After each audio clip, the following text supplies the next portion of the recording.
Hi, this is Peter Godinez, your ambassador with K80YTV.net with Meet the Candidate. And we have the lovely and the always beautiful Marianne Rooney. So Marianne, I always want to say you're the very first woman elected to the Oxnard Harbor Commission. Like I said, I thought that was really cool. But this is about just getting to know the real person. And in the last, 4 years, is that how long it's been? It's gone by fast, hasn't My gosh, and you haven't changed, my gosh, what's your secret? But this is all about getting to know you. And it's always nice to start from the beginning. And so the first question is, where did this all start geographically? Can I start it that way? So I'm a Buckeye. I was born and raised in Columbus, Ohio. Very proud of being an Ohio State fan. Go Bucks. And spent 19 years in Ohio. Got married, moved to Colorado, spent 15 years there, and then moved out here to Oxnard and love it here. So. Just for entertainment, because we live in the United States of entertainment, and it's a sin to be boring. A lot of people don't know what a Buckeye is, even some of my closest friends. So surprise people and tell everybody what a Buckeye is. So a Buckeye is actually a chestnut. It's in the chestnut family. So it hangs on a tree, and it has a prickly outside, and then you open it up and you see that beautiful browns that are inside. That's the nut, which is actually poisonous. So it's kind of funny, you eat the Buckeyes, chocolate and peanut butter, but it is a poisonous nut that's inside this prickly shell. So it's very unusual to have a Buckeye tree in your yard. Well, if this is all for my all academic jock friends, you don't eat a Buckeye and you can't order it with chips and a salad. So, right. But back to your experiences. So tell us what that experience, how that shaped you growing up in that area. Did you have mentors, your parents, aunts who actually were how you turned out to be the incredible person that you are? Tell us about that. Well, it's very generous to say that I'm incredible, because I think that I'm fairly normal and fairly average. My parents were very smart in moving into a school district in a very small community in order for us to have a good quality education. So that was important for them. We lived in a very small home, 1,400 square feet, in 7 people, 1 bathroom. So competition was a big part of growing up, for resources for 1 bathroom. So, it was a very small house with a lot of people in it, and 5 kids in 8 years. So we had a very busy household growing up. I was the youngest of 5, 3 older brothers and an older sister.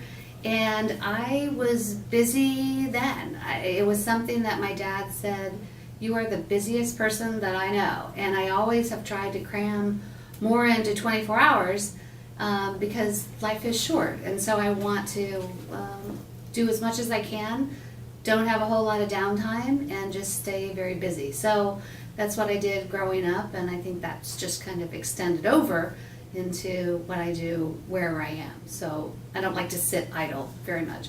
Well, I've seen that because I follow you a lot on the social networking, and you are busy.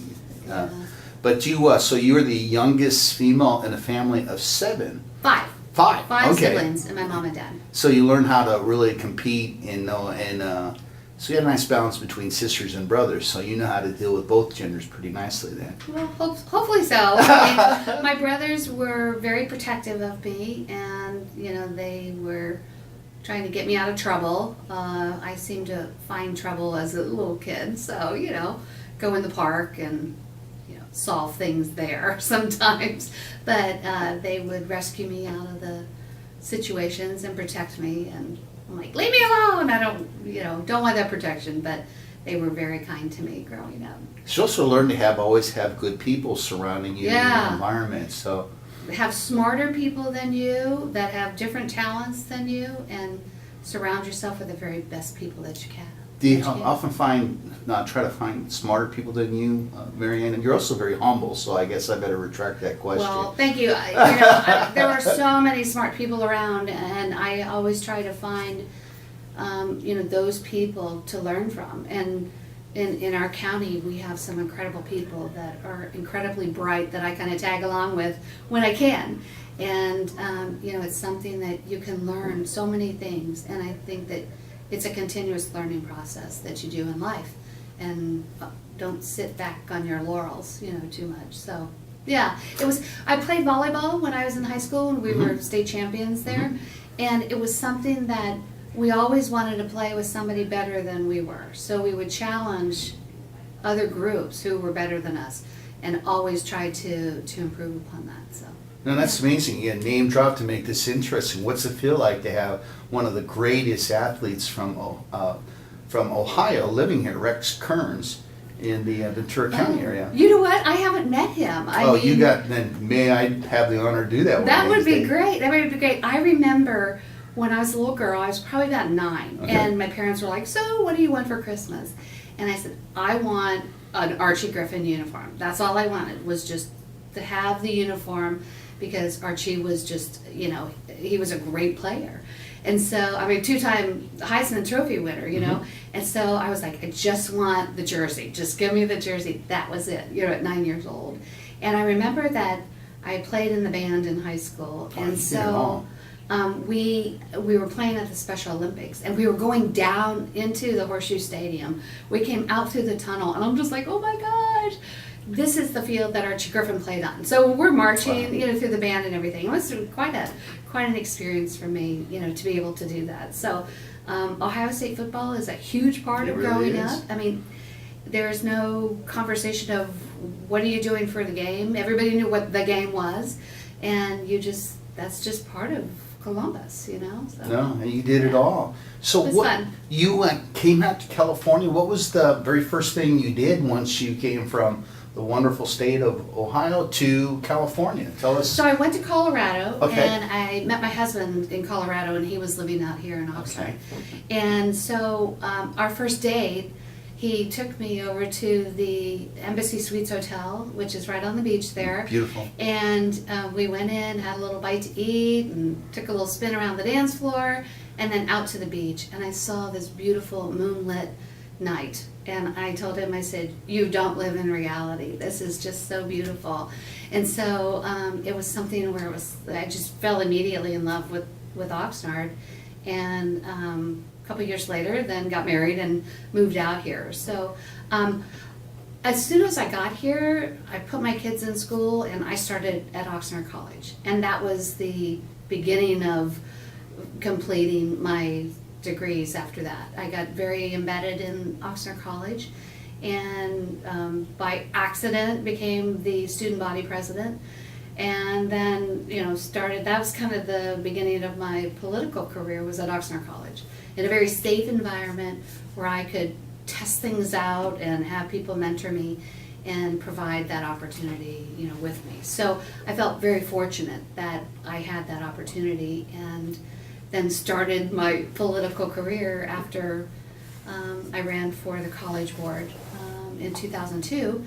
And then was successful and sat as a trustee for 4 years. So, yeah, I mean, yeah. So, you know, sometimes you don't have this clear path. This is what I'm doing, da da da da da da da.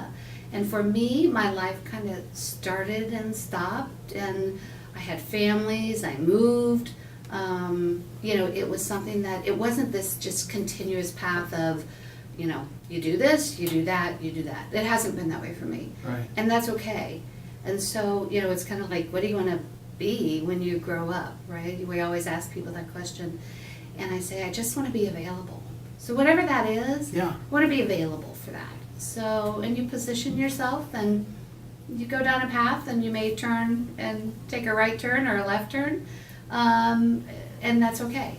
So it hasn't been this clear, direct path for me. So. Well, you know, it's amazing, because so many of our viewers are the profile where they're raising, you know, wonderful children, and to me that's a career. In fact, it's more intense. And you are available, and would you mind telling us the status of your children and, you know, what they're doing? And well, you know, we talk children. I mean, they're adults now, but my children are men. You know, I mean, my oldest is 27, and my youngest just turned 24, and they're both in school and working, and I'm very proud of them. So, you know, just trying to support them, whatever they are. So, in many ways, more than one, I'm sure. No, I hope so. But, you know, I mean, we have a good time together. I mean, they're nice men. So You know, I I'm believe very it grateful. was him. And I've met your husband before, and he's still your number one advisor and There you all go. that type of Yep. stuff. Yep, and he's quite a runner. He is just, loves to run and has great groups that he hangs out with. So, yeah. So who are some of the, you go from a family where there are 5 kids, children, and knowing that you surround yourself, so who are some of the people that you consider your top advisors in the area, the people you go to in the area? I'm Wow. sure there are Well, you're hundreds, asking but- me to reveal my sources. Oh, maybe we don't. So let's you make know. them up. Let's give them code names, One's Bob Yeah. No, I just not say that. Mentor A, mentor B. You know what I do is Talk to me. I find people that I trust and Mhm. respect. And, they may not be an advisor in every area of my life. So I make sure that there are people that I can rely upon and I trust their judgment. And so in different areas, I focus with different advice. And so there's a lot of different things that make up who you are. And so I may talk politics to this person and we have a spa day with this person, so it's something that it's very different. And I think that everybody needs a balance and a diversity of groups of people that they can call upon when the time is necessary to do that. So some people I just go and have, we have a spa day together. And that's hugely important for the internal soul. Yeah, I agree. And no politics are talked there or no businesses talked in that environment. So it's just there are people that are in all different segments of my world. So. That's a good way to answer it. And one question that's really coming up from my heart, and I watch you and I follow you, and it's just You're not stalking me though. No. I guess if you're looking at just glancing at your Facebook page, LinkedIn, okay, I guess you call me a stalker. I see you as somebody who's out there, and you have to deal with obviously the positive accolades you get from being a public figure, but you also have to face adversity, people who agree to disagree. I mean, what's your key to your personality and your training that you're able to balance the the positive and the hard force of people who oppose you?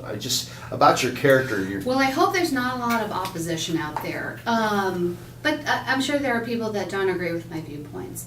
I think that you be truthful in everything that you do, and you have a high integrity, and that's how you make every decision. You interact with people, and you work together in that environment. You be genuine, and it's easier to remember the truth because you're not fabricating anything. So be truthful, and that will come through in everything that you do. So you get a thick skin because there are people that attack you, that's with untruthful things. But you don't have to defend the truth. It can stand on its own. So I implement strategic silence in a lot of cases where you just let it rest and you don't say anything. Because the truth will come out. So. That's amazing. I thank you for the last question. Is perfect for understanding your background, who you've been hanging around over the years, and who you are now. And I want to thank you so much for just sharing the human side of you, and I hope people will reap benefits of the human side of Marianne Rooney. So thank you very much. Thanks, Peter. And so this is Peter Godinez, your ambassador, just interviewing Marianne Rooney, and KADYTV.net, and Meet the Candidate. Thank you.